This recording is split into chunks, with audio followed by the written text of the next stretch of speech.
విక్రమ్ టీవీకి సబ్స్క్రైబ్ చేయండి. Subscribe to Vikram TV. Subscribe to Vikram TV. Subscribe to Vikram TV. Subscribe to Vikram TV. Please like, share and subscribe to Vikram TV.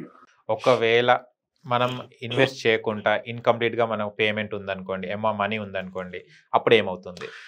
ఏమైంది అంటే మనకి first వచ్చేసి అడుగుతారండి. Okay, ఏం చేస్తారంటే ఏంటి మీ మనీ ఇంకా మీరు ఇన్వెస్ట్ చేయలేదు ఏంటి అనేది మనకి request for evidence are request for enquiry వస్తుంది. ఎందుకు ఇన్వెస్ట్ చేయలేదు, కారణాలు ఏంటి అనేది. సో ఏంటంటే అప్పుడు మనం దానికి రిప్లై ఇవ్వాలి. ఏంటంటే మేము ఇదిగోండి ఇన్వెస్ట్ చేయబోతున్నామనో, లేకపోతే పొలాని కారణాల వల్ల లేట్ అయింది అని, లేకపోతే మన అప్లికేషన్ ఏదైతే ఉందో అది రిజెక్ట్ అయిపోద్ది. ఓహో, సో రిజెక్ట్ అయిపోతే అసలు సోల్ పర్పస్ అనేది ఫుల్ఫిల్ అవునట్టు. సో అందుకే మేము మామూలుగా ఎవరికైనా అప్లై చేసుకునే వాళ్ళకి ఏం సజెస్ట్ చేస్తాము అంటే, మీరు కాన్ఫిడెంట్గా నెక్స్ట్ 6 monthsలో ఈ మొత్తం $800,000 అంటే 7 to 8 crores లిక్విడేట్ చేయగలరు అన్న కాన్ఫిడెన్స్ ఉంటేనే ఈ అప్లికేషన్ పెట్టుకోమని చెప్తాం. అఫ్కోర్స్ మీకు టైం సేవ్ చేయడానికి ఏం చేస్తాము అంటే 2 to 3 crores ఉన్నా పర్లేదు, మీరు ఏంటంటే అప్లికేషన్ పెట్టుకోవచ్చు అని చెప్తాం అనమాట. అది వాళ్ళ ఇష్టం, వాళ్ళ పర్సనల్ చాయిస్ అనమాట. బట్ ఏంటంటే 6 monthsతో దాన్ని మళ్ళీ కంగారు పడిపోయి మిగతా డబ్బులు రాలేదు అని ప్యానిక్ అవ్వకూడదు. ఎందుకంటే మనకి ఏదైతే United states citizenship service and immigration service ఉందో, ఫెడరల్ గవర్నమెంట్ ఆఫ్ US, మనకి క్వశ్చన్ చేసినప్పుడు మనం దానికి ఆన్సర్ చేసే పరిస్థితిలో ఉండాలి. మనం అసలు పెడుతుంది ఎందుకు అంటే మన అప్లికేషన్ రిజెక్ట్ అవ్వకూడదు అని పెడతాం అనమాట.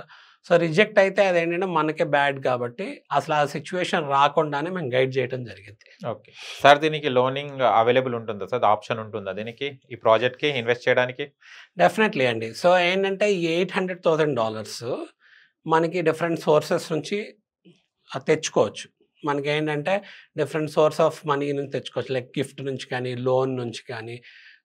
లోన్లో మళ్ళీ వచ్చేసి సెక్యూర్డ్ లోను, అన్సెక్యూర్డ్ లోను, లేకపోతే బ్యాంక్ ఇచ్చిన మనకి బ్యాంకింగ్ ఇన్స్టిట్యూషన్స్ కానీ, లేకపోతే నాన్ బ్యాంకింగ్ ఫైనాన్షియల్ ఇన్స్టిట్యూషన్స్ కానీ, ప్రైవేట్ లెండర్స్ కానీ ఇలా లోన్స్ ఇస్తారు.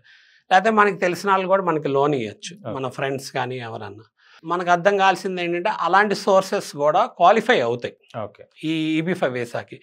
అయితే ఇంకోటి ఏంటంటే లోనింగ్ ఆప్షన్ అనేది ప్రాజెక్ట్లో కూడా ఉంది అండి. సో ప్రాజెక్ట్లో ఏంటంటే ఒకవేళ ఈ $800,000లో అంటే $800,000 7 to 8 crores ఏదైనా అమౌంట్ తగ్గిందనుకోండి, అప్ టు $300,000 లోనింగ్ ఆప్షన్ అనేది ఫెసిలిటేట్ అంటే బ్రిడ్జ్ లోన్ అనే ఆప్షన్ ద్వారా ఫెసిలిటేట్ చేయడం జరిగింది.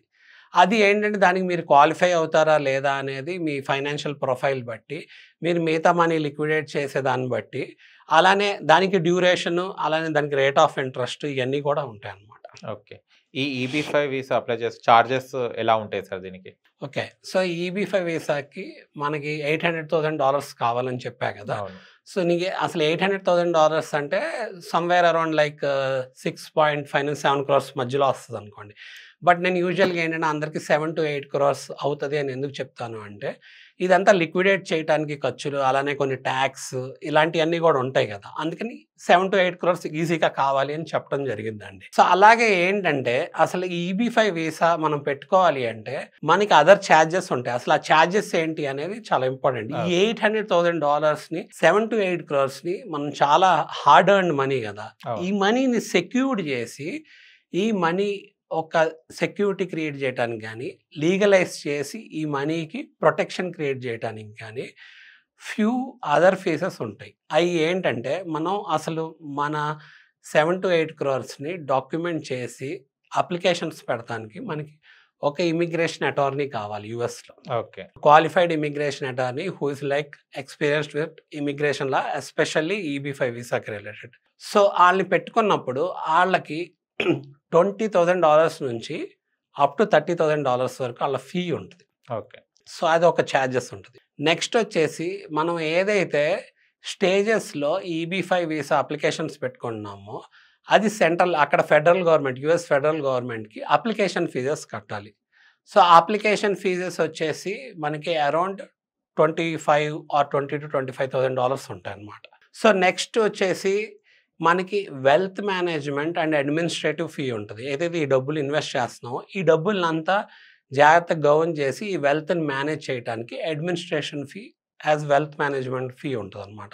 ఇవన్నీ కలిపి అంటే మనకి ఏదైతే $800,000 చెప్తున్నామో ఇవన్నీ కాకుండా ఒక $100,000 మనం ఖర్చులకు పెట్టుకోవాలి. సో ఈ wealth management and administrative fee ఏదైతే ఉందో దాంట్లో కొంచెం ఏంటి అంటే డిస్కౌంట్ ఇవ్వటం అనేది జరిగిద్ది అనమాట. ఓకే.